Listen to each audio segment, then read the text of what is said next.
Hello and welcome, this is AQA GCSE Chemistry. The topic is Quantitative Chemistry, and this video is for combined science students doing the higher paper. There's a separate video for triple science students which you can find on my channel, but for now let's begin with Quantitative Chemistry, Conservation of Mass, Relative Formula Mass, MR, and moles. Let's start with conservation of mass. An example: hydrogen gas reacts with oxygen gas to form water. Here is a word equation for that reaction. We can also have a balanced symbol equation, and here it is. This gives us lots of information about reacting amounts in this chemical reaction. We can see that there are 2 molecules of hydrogen reacting with 1 molecule of oxygen to form 2 molecules of water. We can see that in a chemical reaction, no atoms are lost or created. There are 4 hydrogen atoms on the left and 4 on the right, and 2 oxygen on the left and 2 oxygen on the right. And the mass of the products equals the mass of the reactants. So if we had, for example, 72 grams of our reactants, the hydrogen and oxygen, we would end up with 72 grams of water. This is the conservation of mass. Mass cannot be lost or gained in a chemical reaction. Next, relative formula mass. Relative formula mass, or MR, is found by adding all the relative atomic masses of the atoms in a compound. Here are some relative atomic masses. These are taken from the periodic table, but they are usually given in the question if they're going to ask you about relative atomic mass or most of the other types of calculations you have to do. Here are 4 examples. So maybe you want to pause here and give these a go, but if not, let's move on with how we would do the first one. NaCl, which is sodium chloride. We have a relative atomic mass for sodium as 23, and for chlorine it's 35.5. So we add those 2 together and we get 58.5. If you are going to practice these now, worth remembering that the little 2 there, the little numbers, represent 2 of the element that they're next to. So we have 2 Cl there. This one here is 3 oxygens, and this one here represents everything in the brackets. So there is 2 of everything in the bracket. So give those a go and see what you come up with. So these are the answers, and hopefully that's what you got. One more thing worth mentioning is that in a balanced chemical equation, the sum of the relative formula masses of the reactants equals the sum of the relative formula masses of the products. So in our example above, the sum of the relative formula masses of the reactants is 36, and that's the same for the sum of the relative formula masses of the products. In this case, we do take into account the large numbers. Some reactions seem to involve a change in mass. That is because a reactant or product is a gas. Here is some copper carbonate. We have 100 grams of it, and when we heat it, we have a chemical reaction and it produces copper oxide. We would find that we have 56 grams of copper oxide. So where has the rest of the mass gone? This reaction produces carbon dioxide, which escapes. We can't see this because the gas is not visible. So if we look at the reaction, we can see we start with 100 grams of copper carbonate. We produce 56 grams of copper oxide. However, the missing, or what seems to be missing, is the carbon dioxide, and that has a mass of 44 grams. And if we add those 2 up, we can see that the conservation of mass is actually followed. We can have another example. Here is some magnesium, and when we heat it, we produce magnesium oxide. And the mass of the magnesium, for example, is 24, and the magnesium oxide is 56. Where did the extra mass come from? Well, the magnesium reacted with oxygen in the air, and this, of course, we can't see because oxygen gas is not visible. So if we look at the equation, the word equation, we have 24 grams of magnesium. That produces 56 grams of magnesium oxide. However, the oxygen contributes to this by adding 32 grams. So that actually also follows the conservation of mass as well. It just seems like it doesn't because some of the reactants or the products we cannot see. One thing they're quite keen for us to know about in the specification is calculating uncertainty. Feels a bit out of place in this section in the spec. However, this is what we have to do. All measurements have a level of uncertainty. Uncertainty is the range of measurements each side of the mean. So, for example, we have a set of measurements of mass. They're all slightly different from each other. We can see that the mean, if we add them up and divide by 4, is 100.25 grams. And the range is 102, which is the highest, minus 98, which is the lowest. The range is 4 grams. So the uncertainty is plus or minus 2. It's half of the range.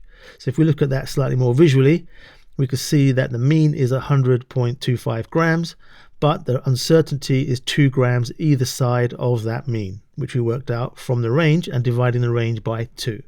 Now we're going to move on to a higher level topic, or a higher tier topic, and that is moles. That's for the higher tier. A mole is an amount, and we usually assign that amount a name. It's called the Avogadro constant, but it also has a number. It's 6.02 times 10 to the 23, a very large number.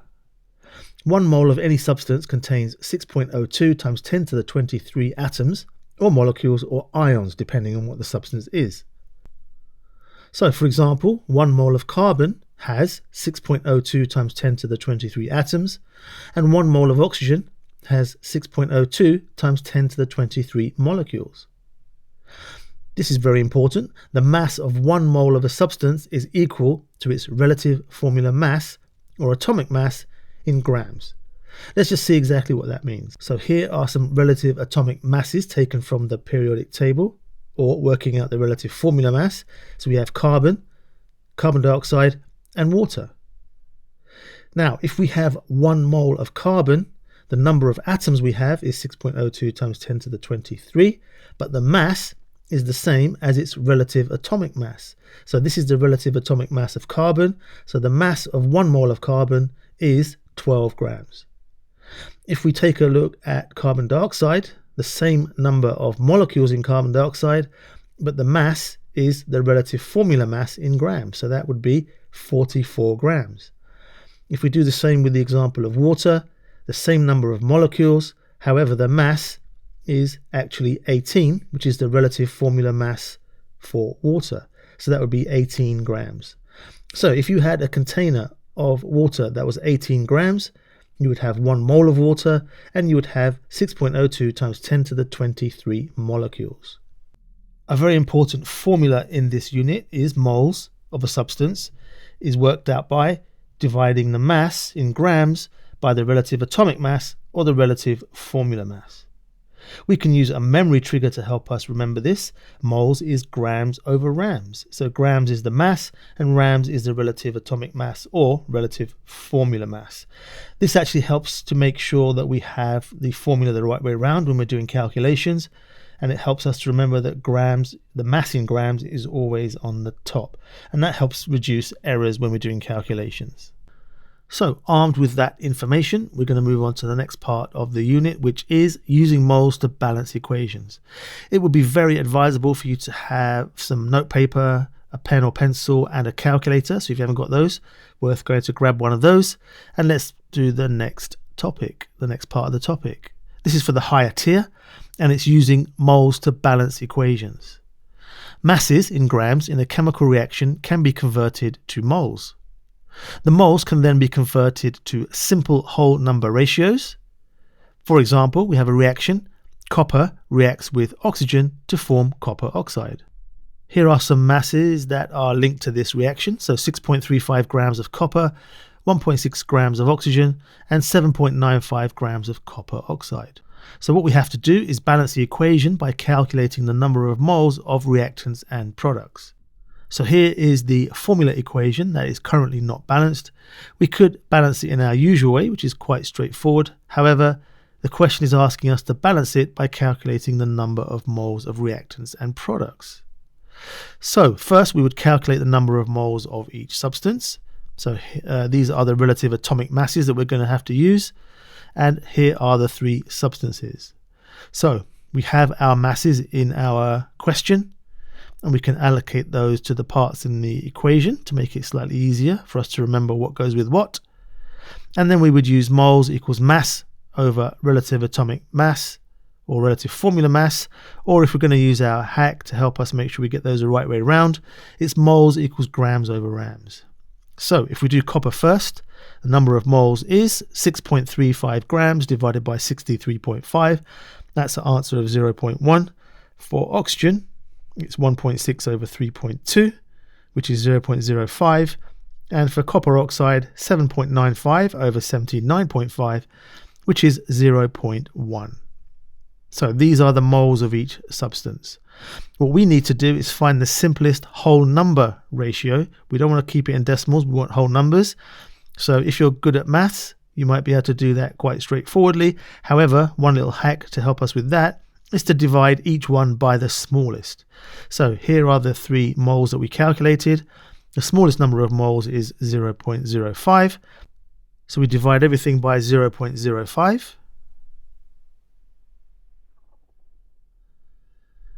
And here are our whole numbers that we can use to balance the equation. And we just simply put those into the symbol equation. So it's 2, 1, 2. If we have a number 1 in front of a substance, we actually don't need to write number 1, so we can just move that. So there's the balanced formula equation for the reaction of copper with oxygen. Let's try one more. You can try this one for yourself. So pause here, give this a go, and see what you come up with. So here is our formula equation that's not balanced. We can then list out our different substances, calculate the moles of each, which is hopefully what you got.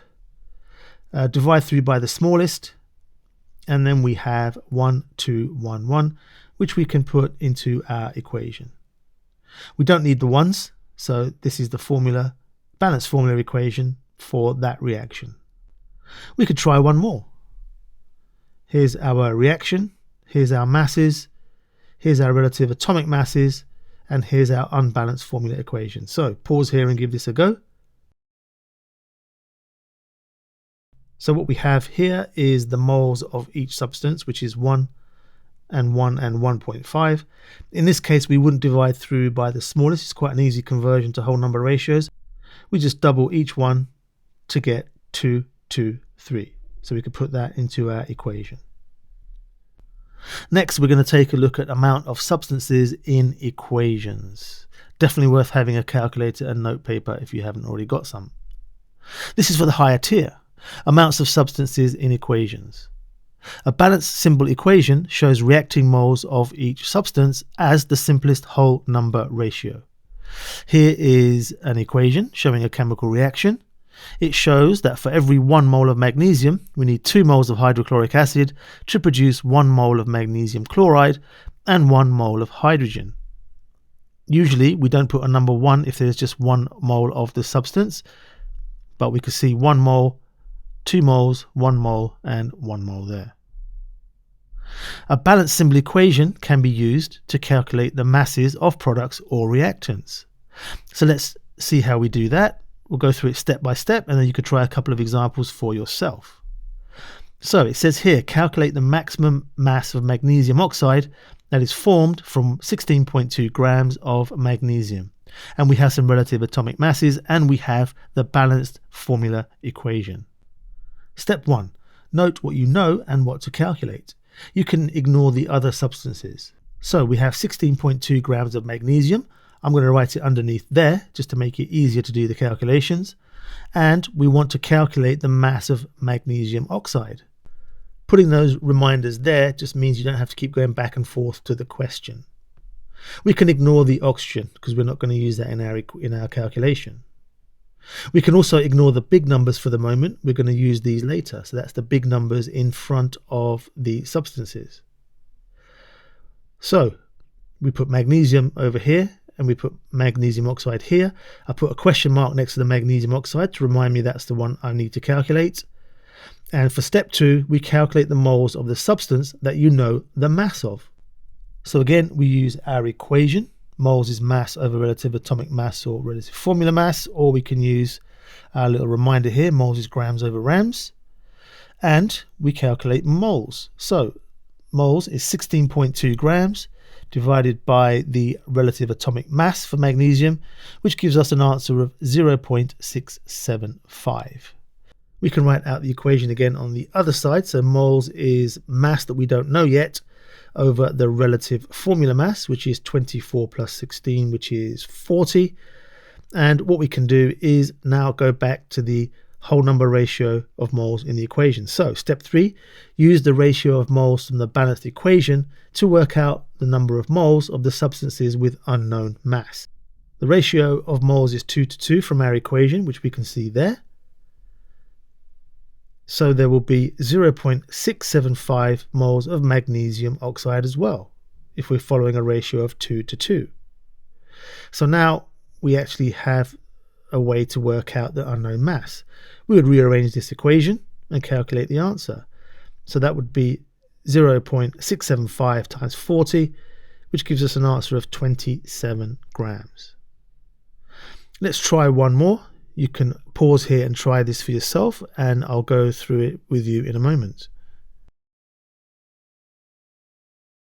So we can follow a similar method. We don't know the mass of our iron, but we do know the mass of iron oxide. Again, we're going to ignore the big numbers for the moment, and we're going to ignore the other substances which we don't use in the calculation. So for iron oxide and iron, we have the number of moles of iron oxide. This is 200 divided by 160. And on the other side, we have moles is an unknown mass divided by a relative atomic mass of 56. So the moles that we know are 1.25, and the ratio of moles is 2 to 4. So we would simply double that to get our moles of iron, which is 2.5. And then we can fill out the rest of the equation, rearrange, and we have a mass of 140 grams. So hopefully you got that. Here are 2 more examples you could try for yourself, and I'll put the answers on the screen in a moment. So here are the answers for those 2. Hopefully you got those, but if you're not quite sure, just go back to the method that we had above and just make sure you followed those steps correctly. Next, we take a look at limiting reactants. This is for the higher tier. Limiting reactants. In a chemical reaction, one of the reactants is often used in excess to make sure all of the other reactant is used up. For example, magnesium plus hydrochloric acid gives us magnesium chloride and hydrogen. Let's take a look at that a bit more visually, and these are the reactants that we're dealing with. So here we have our magnesium metal in some hydrochloric acid, and we can let that react, and after a while we see that there's some magnesium metal left. However, we have magnesium chloride in there, and all of the hydrochloric acid has been used up. Some of the magnesium is left. We know that there's no hydrochloric acid because the reaction has stopped and there is no more fizzing or bubbling in that test tube. Magnesium in this case is in excess, and hydrochloric acid is limiting, or the limiting reactant. Let's take a look at another scenario. We've got magnesium metal and hydrochloric acid again, but this time we have magnesium metal that is finished or used up, and we have magnesium chloride and some hydrochloric acid in the test tube. All of the magnesium has been used up and some of the hydrochloric acid is left. In this case, the magnesium is limiting and hydrochloric acid is in excess. So this is like a visual idea of limiting reactants. However, we need to be able to do some calculations. Before we do that, let's take a look at the reaction as its symbol equation, the balanced symbol equation. What's quite important and has been important in lots of topics within this unit is the idea of the ratio of moles. 1 mole of magnesium reacts with 2 moles of hydrochloric acid. So we have a 1 to 2 ratio of reacting moles. However, we might not always have 1 mole of magnesium. Imagine we had 3 moles of magnesium. In this case, how many moles of hydrochloric acid would we need? We need 3 times 2, because the ratio is 1 to 2, so we need 6 moles of hydrochloric acid. What if we had 1.6 moles of magnesium? In this case then, we would need 3.2 moles of hydrochloric acid. What if we went the other way? Let's say we had 0.8 moles of hydrochloric acid. How would we work out the number of moles of magnesium that we need? Well, we go in the opposite direction and we divide by 2. This all is in line with the 1 to 2 ratio of reacting moles. So we can use this information to do mole calculations and limiting reactants. We can work out the limiting reactant if we know the number of moles that react in an experiment, and the balanced formula equation. So let's take a look at an example. In an experiment, 3 moles of magnesium react with 4 moles of hydrochloric acid. This is the balanced formula equation. So we now have those 2 bits of information. Our first idea might be to say, well, there's 3 moles of magnesium and 4 of hydrochloric acid. 3 is less than 4, so therefore magnesium must be limiting. However, that's not how we do it. We need to take a look at the whole number ratio and apply it to our experiment. So it says here, explain which reactant is limiting. The ratio of moles that react is 1 to 2. And in our question, we have 3 moles of magnesium. That's highlighted there. If we have 3 moles of magnesium, we would need 6 moles of hydrochloric acid because of our 1 to 2 ratio. We only have 4 moles of hydrochloric acid, which is given to us in the question. So hydrochloric acid is the limiting reactant. There's not enough of it. Now there is one more level of calculation we should be able to do. So it goes like this. Sometimes the number of moles is not given, but the masses of reactants and atomic masses are given. We need to calculate the number of moles, then we can work out the limiting reactant. So for example, 10 grams of aluminium react with 25 grams of iron oxide. Explain which is the limiting reactant. Here are our atomic masses, and here's our balanced chemical equation. So firstly, we'll calculate the moles of each reactant. So if we did the moles of aluminium, that would be 10 grams divided by the relative atomic mass, which is 27. That's our moles is grams over rams. That gives us an answer of 0.37 moles that we have. So if we just put it next to the aluminium in the equation, that helps us to remember what's going on with the moles. The moles of iron oxide are 25 divided by 160, which is 0.156. So we can put that next to the iron oxide there. And then we could take a look at the ratio of moles. So the ratio of aluminium to iron oxide is 2 to 1. There's 2 and there's 1 in our equation. So if we have 0.370 moles of aluminium, which is we've written down there, we need 0.370 divided by 2 moles of iron oxide. That equals 0.185 moles. However, we don't have 0.185, we have 0.156 that we've just calculated. We only have 0.156 moles of iron oxide, and we need 0.185. That means iron oxide is the limiting reactant.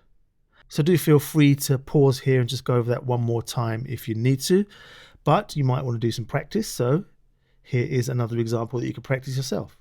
A balanced chemical equation for a reaction to make copper sulfate is shown here. We have 8 grams of copper oxide and 15 grams of sulfuric acid. Here are the relative atomic masses. It says here, explain which is the limiting reactant. So sometimes you can get up to 3 or 4 marks for this, doing the calculations and giving the explanation. So I'll pause here, or you can pause here, and you can give it a go, and we'll come back to it in a minute. So here's the answer. Moles of copper oxide is 0.101. There's the calculation for that. The moles of sulfuric acid are shown there as moles of 0.153. The ratio of moles or reacting moles is 1 to 1. So as the reaction ratio is 1 to 1, 0.101 moles of copper oxide would require 0.101 moles of sulfuric acid to react completely. We have 0.153 moles of sulfuric acid, which is more than 0.101. Therefore, H2SO4, the sulfuric acid, is in excess, and the copper oxide is the limiting reactant. Okay, so hopefully you got that right, but do have a look over it one more time if you need to. The final thing I want to deal with in this is sometimes we have a question at the end where it might say something like this. Copper oxide is an insoluble solid, and sulfuric acid, the H2SO4, is in solution. Why is it better to have copper oxide in excess rather than sulfuric acid? Well, this is because any excess copper oxide can be easily removed by filtration because it's insoluble. That's once the reaction is complete. So here's a diagram showing us removing the excess copper oxide, and we would have pure copper sulfate filtered off there. Next, we move on to concentrations of solutions. Concentration of solutions. Here we have an example of a solute, which is 50 grams of sodium chloride, and we're putting it into our solvent, which is water, of 200 centimeters cubed. The concentration is measured, or one way of measuring concentration is in grams per decimeter cubed. 1 decimeter cubed is the same as 1000 centimeters cubed. So if we need to convert centimeters cubed to decimeters cubed, which we often do, we divide centimeters cubed by 1000. And we need this equation here. Concentration is mass divided by volume. The mass is in grams, the volume is in decimeters cubed, and so the concentration will be in grams per decimeter cubed. If you don't feel confident rearranging, this formula triangle might be useful. Work out the following concentrations in grams per decimeter cubed. 50 grams of sodium chloride is dissolved in 200 centimeters cubed of water. That's from the example above. First, we convert the volume of 200 centimeters cubed into decimeters cubed. We do that by dividing by 1000. That gives us the equation that concentration is 50 divided by 0.2. The answer is 250 grams per decimeter cubed. 25 grams of potassium nitrate is dissolved in 0.5 decimeters cubed of water. Luckily, we have the volume already in decimeters cubed, so that's just a case of 25 divided by 0.5. The concentration is 50 grams per decimeter cubed. Let's try some examples where we calculate the mass of solute in some solutions. We have 250 centimeters cubed of sodium chloride solution, and it has a concentration of 20 grams per decimeter cubed. So firstly, we convert our volume into decimeters cubed, so that's by dividing by 1000. And then mass is concentration times volume by rearranging our equation or by using the formula triangle. And that gives us 20 times 0.25, which is 5. So we have 5 grams of sodium chloride in that solution. We have a volume of 150 centimeters cubed of copper sulfate with a concentration of 80 grams per decimeter cubed. So again, we convert our volume to decimeter cubed by dividing by 1000. We use our rearranged equation, and that gives us 80 times 0.15, which is 12 grams. So the mass for this one is 12 grams. So that's it for the unit of quantitative chemistry. Thank you for watching, and I'll see you soon.